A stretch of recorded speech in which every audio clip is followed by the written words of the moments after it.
20 दिसंबर को तालिबान सरकार ने यूनिवर्सिटीज में लड़कियों की पढ़ाई पर बैन लगा दिया। बैन के खिलाफ यूनिवर्सिटी के मेल स्टूडेंट्स ने अपना विरोध दर्ज करवाया, एग्जाम हॉल से वॉकआउट कर।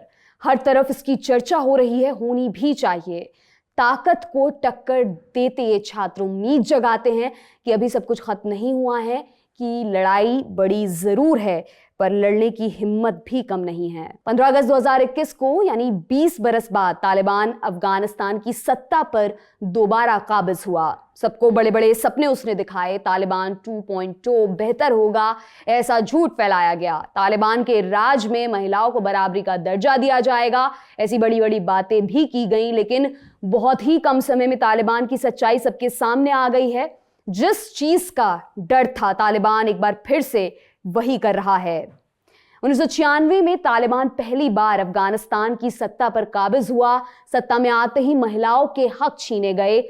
वो अकेले घर से बाहर नहीं जा सकती थी, किसी पुरुष को उनके साथ होना जरूरी था। वो पढ़ाई नहीं कर सकती थी। तालिबान 1.0 आजाद महिला जैसा कुछ भी नहीं चाहता था। अब तालिबान 2.0 अपने ही नक्शे कदमों पर फिर से चल रहा है। सेकेंडरी स्कूलों में लड़कियों की पढ़ाई पर प्रतिबंध है। वजह, तालिबान का कहना है कि महिला टीचर्स की कमी है। अभी तक यूनिवर्सिटीज में लड़के और लड़कियां दोनों पढ़ पा रहे थे, कुछ पाबंदियों के साथ, लेकिन परमिशन थी, अब वो भी नहीं रही।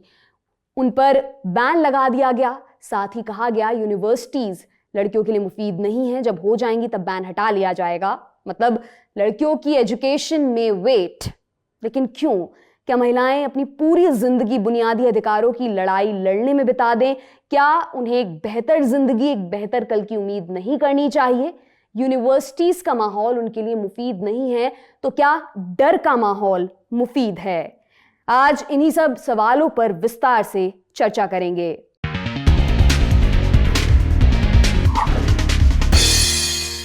नमस्कार, मेरा नाम है दिव्यांशी और आप देख रहे हैं ज़नाना रिपब्लिक। मेरे साथ हैं इंडिया टुडे की एग्जीक्यूटिव एडिटर और मेरी को होस्ट प्रीति चौधरी। बहुत बहुत स्वागत है प्रीति आपका ज़नाना रिपब्लिक में।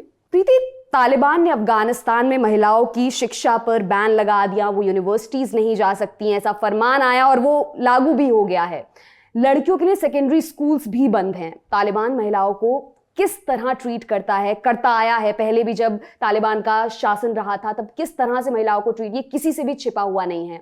लेकिन जब 2021 में तालिबान की वापसी हुई तब ज़बीउल्लाह मुजाहिद, उन्होंने कुछ वादे किए थे कि तालिबान के हवाले से, उनमें से एक वादा था कि महिलाओं को पढ़ने और काम करने की हम आज़ादी देंगे और इस्लामिक कानून के तहत ये आज़ादी मिलेगी।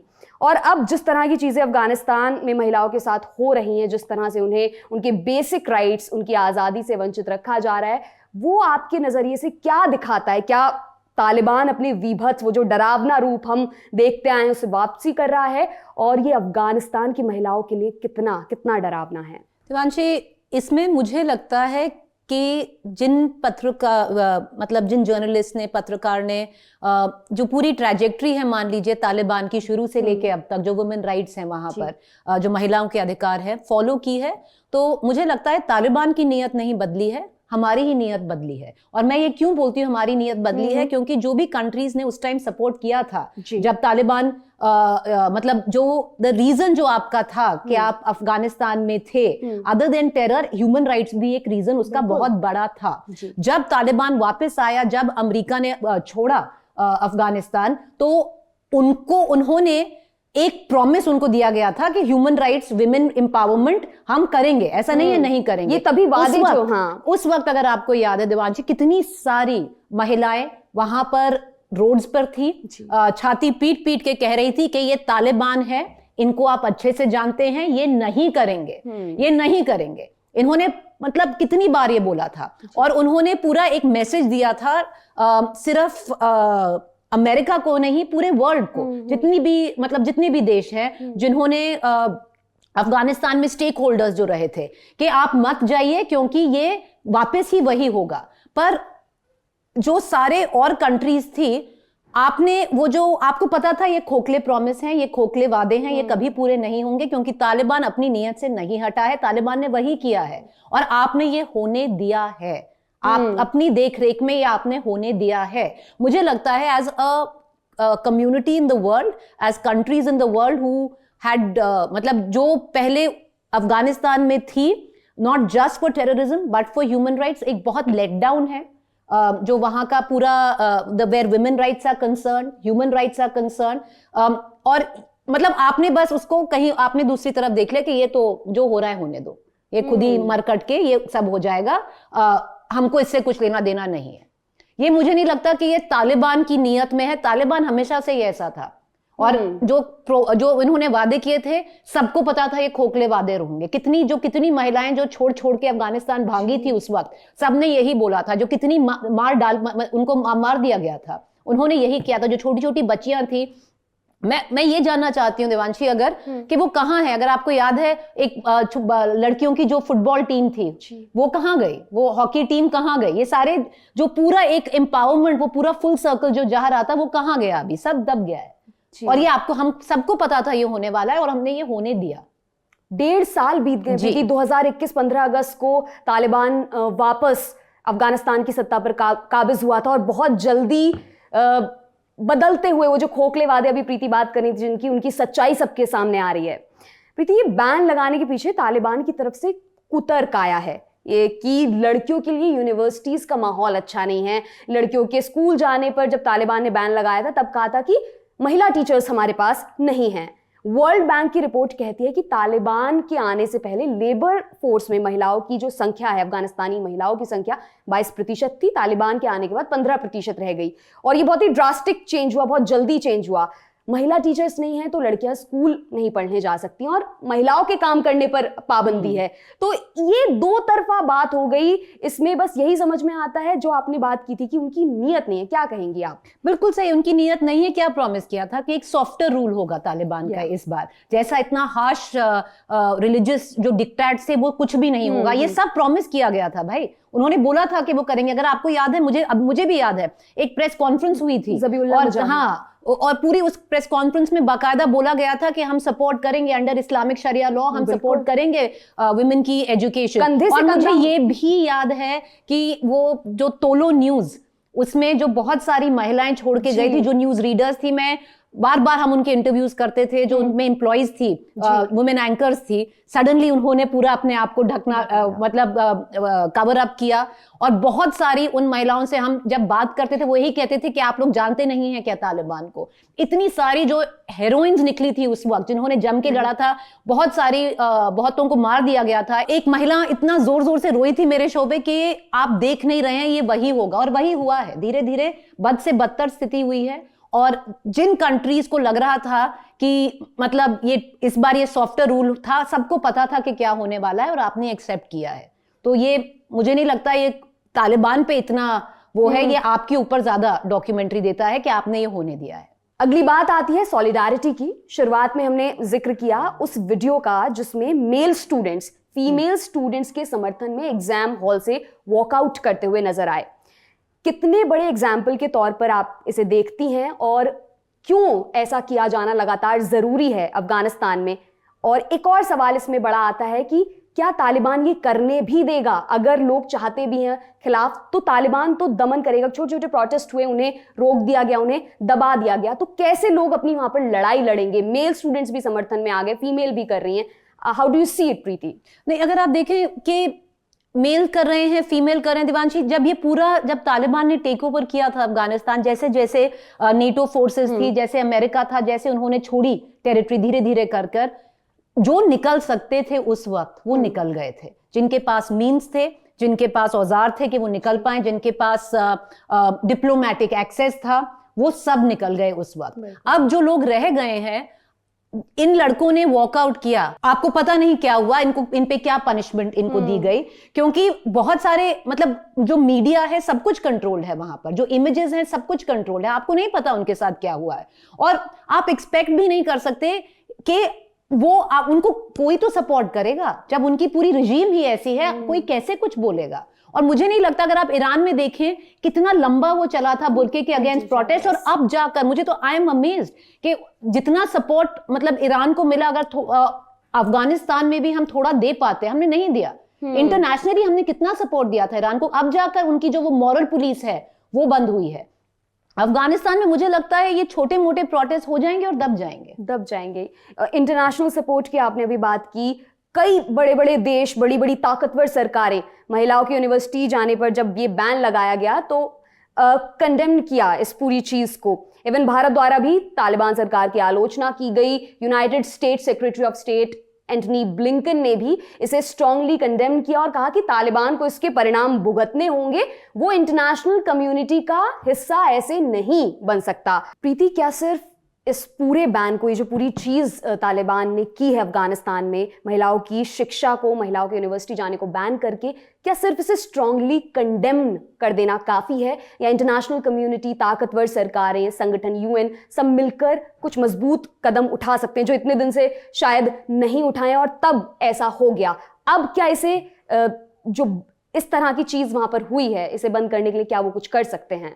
क्या कर सकते हैं देवांशी, क्योंकि अगर आप उस देश में है नहीं, आप कंट्रोल नहीं कर रहे, जब पूरी हुकूमत ही इतनी करूर है और इतनी मतलब उनकी जब कोई नियत थी ही नहीं ये करने का, उनका कोई मंसूबा था ही नहीं, बस ये सिर्फ जो सारे अफगान एक्टिविस्ट हैं बस यही बोलते हैं कि भाई इनका कभी मन ही नहीं था, ये कभी नहीं अलाउ करना चाह रहे थे कि महिलाएं आगे बढ़ें। पर हम क्या कर सकते हैं? अब देखिए, बहुत कम कंट्रीज हैं जिन्होंने तालिबान जो गवर्नमेंट है उसको ऑफिशियली रिकॉग्नाइज किया है। बहुत कम कंट्रीज हैं।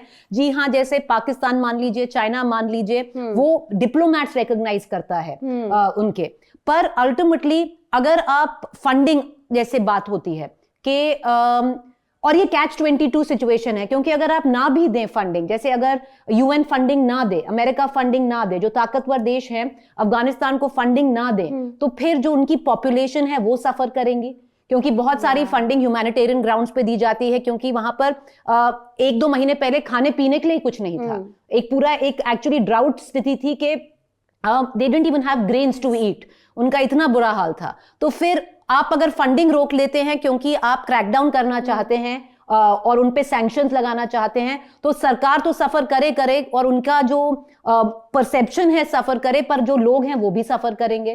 पर मुझे लगता है जैसे बहुत सारे और, जैसे अब बात चल रही है कि इंडिया इन्वेस्ट करेगा अफगानिस्तान में, क्या भारत को इन्वेस्ट करना चाहिए एक और एंगेज करना चाहिए एक सरकार के साथ जो अपने देश में ऐसा रूल शासित कर रही है?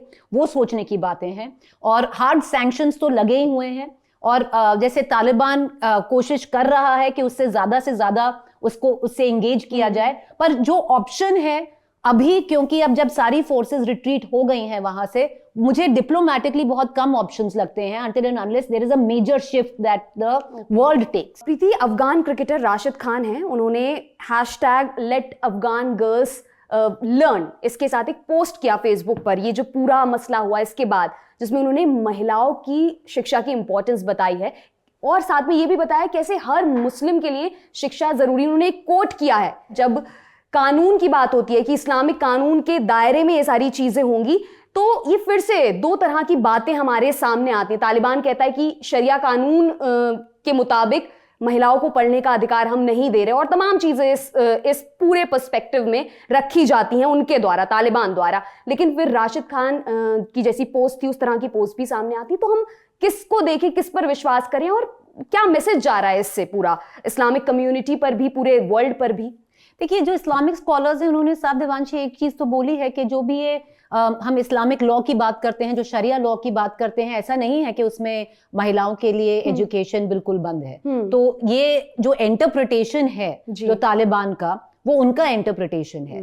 तो और आप किसी भी इस्लामिक स्कॉलर से बात कर लीजिए, वो कोई नहीं कहेगा कि इस्लामिक लॉ कहता है कि महिलाओं को एजुकेट नहीं करना चाहिए। वो इंटरप्रिटेशन है, इन्होंने जो इंटरप्रेट किया है उसके हिसाब से उनको लगता है नहीं करना चाहिए।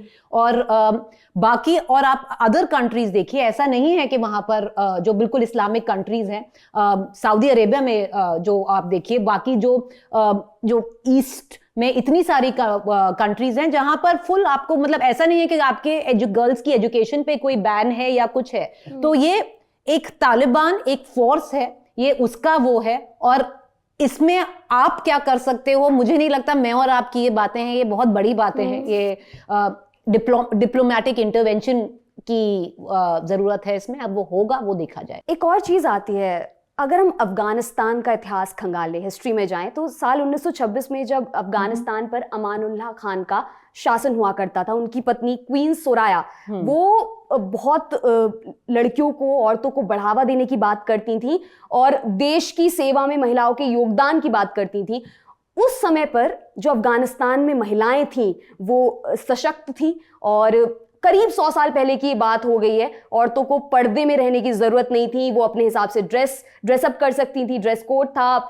अपने वक्त से आगे की चीजें अफगानिस्तान में 100 साल पहले हो रही थी और जिस देश में वोट मिला था, उन्हें अमेरिका से पहले वोट करने का अधिकार मिला था, उस देश में जिसका इतिहास महिलाओं को लेकर ऐसा रहा है, अब जब बेसिक अधिकारों का हनन वहां पर हो रहा है आज के टाइम में, तो ये कितना बुरा है, क्या कहेंगे इस पर आप? ये बात बिल्कुल सही है, क्योंकि अगर आप देखें अफगानिस्तान की हिस्ट्री इन द 1970s, अगर आप देखें even till the 70s, till the time there was a complete turn of these fundamentalist forces, exploitation बहुत रहा है as a country where Afghanistan is concern. और अगर आप, जैसे आपने जो पॉलिटिकल लीडरशिप की बात की, बिल्कुल सही है। शी वाज, जो क्वीन की आप बात कर रहे हैं उस वक्त, Soraya, she was the epitome of women empowerment, अगर आप देखें, जहां पर अफगानिस्तान इज कंसर्न। और ये एक कंट्री है विच इज सो सैड, अगर आप देखें देवांशी, इन्होंने इस कंट्री ने फुल स्पेक्ट्रम देखा है, फ्रॉम बीइंग, मतलब getting voting rights even before America, and then now in a place where even a girl can not go to school in this after the primary segment. तो पूरा अगर आप देखें, उन्होंने, they have seen a full spectrum. Last सवाल, आखिरी सवाल, आज ही एक वीडियो मैंने ट्विटर पर देखा, जब ये पूरी चीज हो रही थी, कई सारी वीडियोस आ रही हैं, जैसे मैंने शुरुआत में भी कहा, तालिबान के एक स्पोक्स पर्सन एक न्यूज शो में आए हुए थे। एंकर ने उनसे पूछा, आपकी बेटियां भी तो दोहा में स्कूल जाती हैं, इस पर आप क्या कहेंगे? और वाकई में उस टाइम स्पोक्स पर्सन जो थे, उनका जो शक्ल थी वो देखने लायक थी, वो कुछ नहीं कह सके, बस हाँ हूं कि हाँ एक तरह से जाती हैं, कुछ इस तरह से बोला और वो बात कंप्लीट भी नहीं हो पाई। तो ये कितनी बड़ी विडंबना है कि उनकी खुद की बच्चियां जब स्कूल जा रही हैं तो वो कैसे, क्या बड़ी नीयत, क्या दिखती है प्रीति आपको कि हिपोक्रेसी है बस? अगर आप देखें, ये आउट एंड आउट हिपोक्रेसी है और ये हमेशा हमेशा होता है। अगर आप देखें तो top leadership of the Taliban, अगर आप उनके बच्चों को देखें, उनकी फैमिलीज को देखें, वो अफगानिस्तान में नहीं रहते हैं। पर अगर आप, मैं आपको एक कंपैरिजन देती हूँ, मतलब वैसे सेटिंग सेम नहीं है, पर जो सेपरेटिस्ट लीडर्स हैं इंडिया में, कश्मीर में, उनके बच्चे हैं जो सेपरेटिस्ट लीडर्स थे एट वन टाइम, वो नहीं पढ़ते थे। मतलब ऐसा नहीं है वो कश्मीर या श्रीनगर में थे, वो बाहर ही पढ़ते थे। तो वो भी, मतलब जो आप, जिस लड़ाई में आप शामिल हो, वो आप अपने बच्चों को उस लड़ाई में नहीं शामिल करना चाहते, जैसे अफगानिस्तान में, पर आप औरों के बच्चों को वही चीज सब्जेक्ट करना चाहते हैं। सिंपली एक चीज आती है कि they don't care. Exactly, it's all for political gain, it's all for religious fundamentalism, B it any faith. बहुत बहुत शुक्रिया प्रीति, आप ज़नाना रिपब्लिक के इस एपिसोड में आए और विस्तार से इस पूरे मुद्दे पर चर्चा की। हमारे दर्शकों का भी शुक्रिया कि वो हमारे साथ बने रहे। अगले हफ्ते आपसे फिर मुलाकात होगी महिलाओं से जुड़े एक जरूरी मुद्दे के साथ। तब तक के लिए जुड़े रहिए दी लल्लन टॉप से। बहुत बहुत शुक्रिया।